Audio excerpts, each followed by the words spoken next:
Fury, sorry.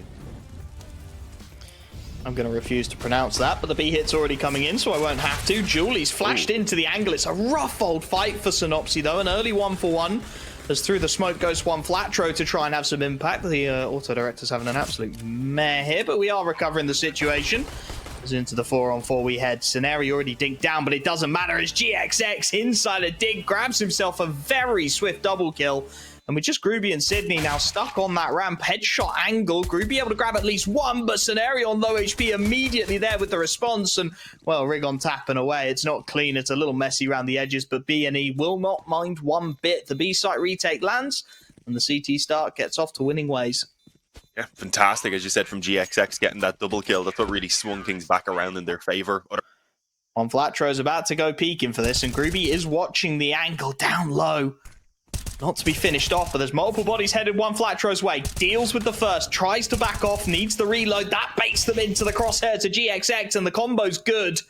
Early 2v4, and GXX just keeps on swinging. Sydney now left up on his own, will at least trade away, but he's dinked down to 9 HP, and Synopsy is very quickly there to stabilize.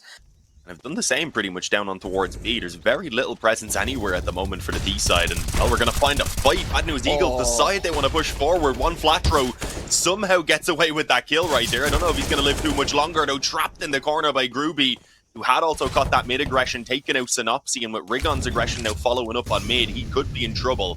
As you can see, Sydney there waiting for that smoke initially to fade away on the other side of mid, has just now backed away, and that's probably for the best. Have the numbers advantage just barely with Groovy being low.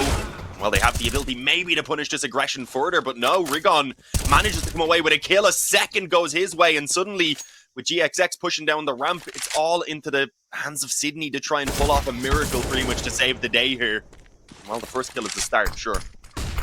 Two players there, almost lines them up. Nice headshot onto Scenari, but Rigon is able to stabilize things. Punish the aggression, and that's a nice refrag to find. Buys a little bit of time, but look at Rigon. As soon as he realizes he smells a rat, he works his way in towards A, gets the kill. Meanwhile, Matthew has managed to open up B, and that makes things even more interesting. GXX missed shot, needed that one. Will look for a little more, and through the smoke connects onto Viali to keep his team a man up. Fast flank as well, with Synopsy dealing with the first. This becomes increasingly ugly, and Rigon is quickly there to stabilize. Pulling that off against GXX, and at the moment, certainly a slower start from him. Aggression should be expected. Groovy has definitely heard the footsteps. Rigon's actually peeked, I believe, in on mid at the same time. Scenario attempted some ramp aggression. That will allow the trade back, but I mean, it's a 1-for-1, and then there's a ton of damage done onto at least two of those players. Make it now all four of them. Nade goes in to finish off by Ali, and they're just being picked apart one by one. We don't even get an opportunity to see exactly how it unfolds because it's just one bullet here and there. Rigon's going to go for a wander down mid. He will get that nice headshot onto the second of Synopsy as well, and now this starts to get a little bit worrying for B&E. Matthew looking for the big 1v4 here. No utility to get himself into this one, so he's just going to have to play the site. Turtle up and hope he can line them up. Knocks down one, but not the second one. Flatro lightning quick on the response. True, does some damage on Sydney, but more importantly, very quickly removes Grubby off the board. I would say, potentially one of the more impactful players. Nice catch by Sydney. It's a bit of damage, but importantly brings the numbers around in their favor alongside that kill from Matty, as Rigon went for a very adventurous push into A main. I think maybe the overconfidence right now slightly playing into it. Second time he's tried that, once it worked, so why not give it another roll? Sydney on low HP is going to be in trouble here out red. One Flatro starting to clear his corners, should be able to deal with him, and does. Really nice afterplant now for Ungentium. Nade will chip away at the AWPer, but he won't mind. Stays posted on the angle. Flashbang's just a little too late. GXX not quite making it work. And this will be the first round on the board for Ungentium as GXX backs away to save and little win. Yeah, in the earlier gun rounds, I mean, first gun round, I think they just got caught up outside of B with like 4 players, right? And had like the one holding on mid, and then they ended up... Rigon, he's on a one and done angle here, to say the very least. On the high ground, but he can't find the shot. Prism takes him out, and now GXX under pressure. They're swarming him. Jawan Flatro on the rotation, though, is there to back his AWPer up, and with 3 quick kills, they turn the tide. Groovy able to grab at least one and finally put that AWP down, but he loses everything else in the process. And Sydney is left with the 1v3 to try and clutch up. One Flatro ready and waiting for it, and again, B&E just being so proactive across the map is buying them so much room to work with. At the moment, as they're just going to try and hold on to that portion of the map, and it's cost them the aggression we've normally seen elsewhere. Pot Flash to get in though, and they line up. One Flatro combining well with Rigon to get 2 opening picks. And again, it's Ungentium on the back foot. Sydney looking to correct that though, does manage to find a quick pick in middle. Good catch by Sydney at least, but unfortunately dink down low before actually getting the kill, and the nade's going to finish him off. No way you can survive that, and with that, the only hope really is a bomb plant, at least adding to the economy.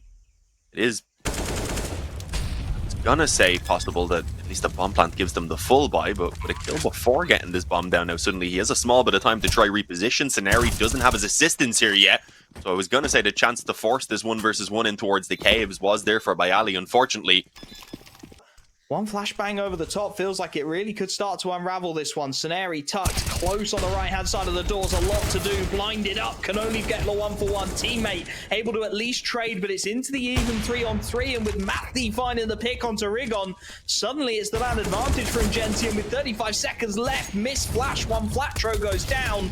And GXX, well, he's looking to do the impossible. USP gets him one. He wants another. He wants Bialy. He's flashed out. Bialy goes for the knife and misses, and Sydney bails him out.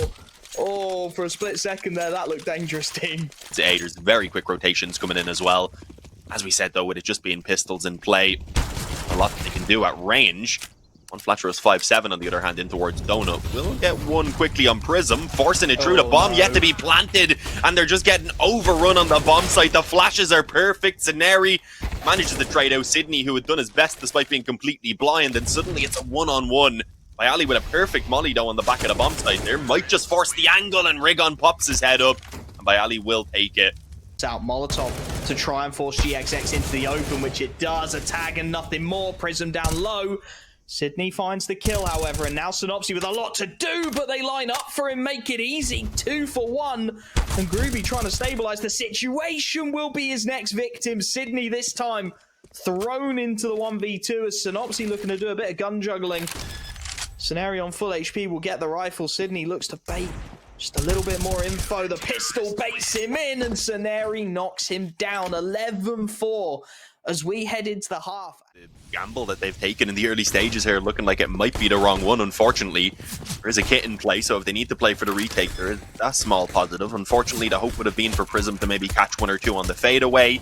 Well, he will do some decent damage to the smoke there onto Rigon. There's still plenty of time for Bad News Eagles, as we can see, to set up for this afterplant, to put themselves in strong positions, to play with these Glocks up close and personal where they're favoured. It's already Groovy that has been taken down by this long flank from GXX, and that's going to put the wheels in motion now. They've got to move fast before, of course, that flank can cause too many issues, and, well, it's already going to be in play. GXX manages to take out one. They're on the bomb, though, or at least they were attempting to. Unfortunately, being pulled off there by the spam, and now it's all on Matty. Sure, it's come down to a 1v1, but he should be able to get out and stop it in time, and that got incredibly close. He currently knife out. He's looking to boost his teammate up. Needs to get his weapon out. Smartish. The boost up's red, and now they look to swing. They look to fight, and it's a team kill that is their undoing. Even 3-on-3. Rigon strikes, and the B site has fallen. Lurking towards mid as well for Juan Flatro should be good for a freebie here. Groovy not going to expect it whatsoever, and at this point, Matthew, I think he needs to try and save that AWP. They need something to keep them fighting. The economy absolutely decimated now for right there. Prism was just so low. He's left out 1 bullet, and he's having a very rough game as well at 4-17 right now. Like, UNG had it in them to really get the comeback going. It was always kind of, okay, that's something, but they need to build off of it. Fortunately, they just never got that far into it. Synopsy with the double kill on mid. Scenari was trying to help him out a little bit. He just put down suppressing fire. He'll have his opportunity now, though, to catch this B aggression as Sydney falls, and, well, taking 1 to the grave with him alongside Prism's kill as well does give some hope back to UNG here, but it's a 2-on-3. They still need to flip on its head in order just to find some life. They're fighting for every ounce of control they can get here, and Matthew might have an opportunity. Scenari works his way back into mid, then maybe that's something, but now Matthew's on his own. 1v3, 0v3. That's a demolition job straight up from B&E, making it look disgustingly simple on Ungentium's map pick, you know. At the moment, and, well, the correct decision is being made to bring this towards A. They need to move fast, though. That flank should be able to catch 1 Flatro, never mind. Gets a little bit of a notifier that there is at least one player moving in from the bottom of mid as well. They've left one behind to hold on to that, and Synopsy, realizing that there's a ton of presence, needs to get in towards that bomb site where they do trade out. And while that lurker in towards long is going to find some success as well. Getting the bomb down, though, I was going to say might have been some trouble, but... Chaos in this pistol. The backstab needing to come in swiftly here as Synopsy toys with the apartments player, rips his head clean off. And now just Sydney, nothing doing as Scenario puts him down. That was what looks like an apps pop to be called here, just to charge on out into the A site, try and get that Mac 10 up close and personal. Early trades are decent. Synopsy finds a second, and now it's just those rotations coming in from long, but Synopsy continuing to frag out. Has a low HP Bialy next up to be chopped on down, and well, Prism 1v4, and they're going to hunt this as well. Rigon is not willing to let sleeping dogs lie. It's like you do about it. Going to boost up over the half wall, flashes to follow the retake to try and land here. Multiple bodies committed to it. Sydney with the early spray down immediately. GXX is there with the trade, and now the B site in trouble. CT smoke, but they're going to disrespect it, and from new boxes, Prism has got a lot to do here. 3 players already up through pool. The pop flash to get him out, but one Flatro fully blind takes advantage of the health. Prism already tagged down in those opening moments, makes it all the more difficult. Now the man advantage make it 2 as Bialy a little too keen and the smoke a little too fast to fade. And already look at the call from Synopsy. He wants to take everything away from this CT side. Matthew is left in the 1v4.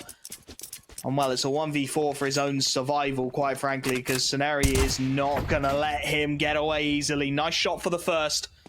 Pins it in from just about everywhere. However, it was only going to be a matter of time, and one Flatro's the man to put him down 5-0.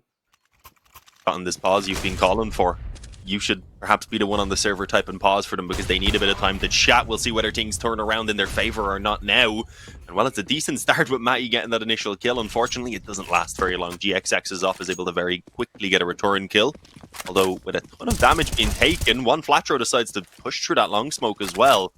Again, overconfidence at points can cost you, especially when Ungentium have already called for this rotation heavily towards the A bomb site, and some risks with these peaks are being taken. They're working out, the shots are landing. This is looking a little bit better from UNG, and definitely are on track to take their first round. It's going to have to be something they can build on top of as well. And the economy is already ridiculous for BNE. GXX just to look for exit kills here, but the HE will put him down. Nice start from Ungentium. Off the back of that as well, Orp looking to play on the angle, knows he's got to get proactive with it. There's bodies there for him, hits the first, can't quite react in time to double it. Sydney now up into CT with a lot to do. 3-on-3, the spam through, just trying to bait them across, and Synopsy playing with fire here, tagged again. We'll be able to transfer that bomb to the site. 3-on-3, gonna be the afterplant. Synopsy looking to punch in the numbers, takes a little more damage on his exit. The retake, not in a great position either. Look at the utility the CT side have got left. One flashbang. That will try to pop them into the angles. Synopsy playing inside of the smoke, though unexpected, and he gets 2. Last man finally puts him down, but the trade is instantaneous from one Flatro.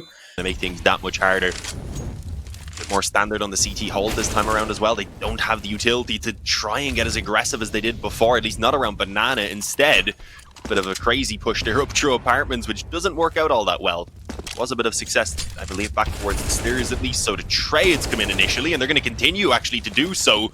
Unfortunately for UNG, though, it's going to work out for BNE as they catch both of those players pushing forward on B and have just completely stolen the bomb site. Decent read by Bialy, though, to check top oranges. No bomb. They got to go back. As well, this is a nice little crossfire between Library and the apps. Matthew flashed out to take the peek, but he can't land the shot, and it's all on Bialy, who's tapped away by Rigon. B&E a little scrappy there, to say the least. Not pressure in towards the pit. Playing around the edge of his smoke. He's got half an angle here. Will be tagged down through it. Bialy, a wise veteran, knows the tricks. And the man advantage now here for Ungentium. Something to work with. Rigon finds one, but Bialy again is there for the trade, and he's got support through the arches now. Bomb on the back of Synopsy has gone down. GXX again struggling to rein in the shots. And Ungentium will have their second round on the board. The CT side starting to kick into life, but it needs to keep going. I mean, 9-6. Push on towards A, it looks like, and they're actually going to try and wrap it. A flash through the long smoke. There's 2 players for one Flatro to deal with. And this time the spray is pretty much perfect. Sure, Prism was low, but he needed to snap onto him there very, very fast indeed. And Well, with only Matty left standing on the bomb site itself on 10 health there, he's going to be dealt with by the nade. And I mean, if you're Sydney at this point, you're saving, sure. I'm flush him into the open. Gets the first. Grabs the second as well. And I mean, at this point, as you said, the economy's been scrapping. Not sure B&E will necessarily want to commit the AWP into that fight as well. Already. I mean, it's not the end of the world, but considering how the game's going, those little bits of damage are just so uninspiring. And Rigon reads the boost. Matty's head's gone. The op, I don't think even really given the time to be recovered. Instead, Prism is hoping for the trade around the edge of the smoke, and Rigon is just going to keep causing havoc on B. A one-tap on Bayali as well. Instantly swapped to the knife. He was fully confident that that was going to land. That nade should maybe even finish Sydney. No, not quite. He gets out a boiler in time, but they know at least one of these players is over towards A. I was going to say they could run the bomb to B, but it looks like instead they're just going to wrap in and get those kills for themselves. And it's Rigon looking for the ace. There it is. That was nasty. Absolutely nasty. That was cruel as well. Like, he's killed 3 players on B. They know nothing to break up what at the moment is a landslide T side for B&E. GXX again getting an early pick. This time Groovy goes down. Bialy will at least trade for 1, but again the bodies are hitting the floor alarmingly quickly, and Rigon is really feeling it now. 16 and 7 in this second map. He was pause, man. When it rains, it pours. Early 3 on 5. Matthew trying to wrestle back some control of the situation. The problem is, as he gets a kill, immediately Synopsy finds one in response over towards B. And again, just losing numbers. That bomb can head over towards the B bomb site quite happily. Matthew's covering half a dozen angles at once. They know where the last man is as well now. And they're going to hunt him. Again, B&E know they've got this B site. They don't care. They just want to deny everything. And it's a 13-2 half. B&E dominating and looking to finish it after the break. Opportunity at least to set the pace here now on the T side. One flat throw looking for that early aggression up into the apartments. I thought you might have just jumped for the info instead, wanting the full-on fight. Already dinked down incredibly low. Somehow, I was going to say, surviving a lot longer than I'd expect. But he's being dealt with. An opening kill. No damage really sustained either for UNG. So a nice opportunity to hopefully build towards a pistol round win. A much needed opening kill. Man advantage for the first time in a while. Make it 2 as Groovy doubles his account, and GXX, an isolated fight, leads to the 1-for-1. And this is more like it in Ungentium. Synopsy left last alive. Does find at least a kill, but a 1v3 to follow, and already being hunted down by the likes of Bialy. Won't expect him to be so close to the angle. And Ungentium, they take the much needed pistol. A start. They definitely want to force the issue. As Sceneri jumps past the player close on the half wall, manages to actually get the kill on Prism deep in on Banana. The problem is they don't realize this player is close, but a 1-for-1 trade will be plenty. That is worthwhile. They get a weapon out of it. It's a Galil. They had also taken the advantage already at the bottom of Banana, and with GXX landing the headshot on Bayali there with a nice little up flick, it's going to be a 4-on-2 that is just spiraling out of control for UNG. Oh, not like this, not like this. 5-7 of one flat throw, gets another one. This shouldn't be allowed to happen. This all starts because they get a P250 kill through smoke while Sydney is sat in the top banana smoke, letting them past. And then the butterfly effect unravels it into this. A 1v4 attempt for Groovy. He gets the first. Synopsy next up on the chopping block. There's low HP bars here, but one Vlatro puts an end to it. Backing the star power for moments like this when things really start to unravel and you need someone to, you know, wrestle control of a round of a map back. Just hasn't felt like they've had those pieces now. And as you said, the disrespect continuing. 3 quick kills. They're looking to get this one done swiftly. One Flatro in with one more, and well, it's stat padding at this point. One Flatro will take it 22 and 6, and it will be B&E who take it 2-0.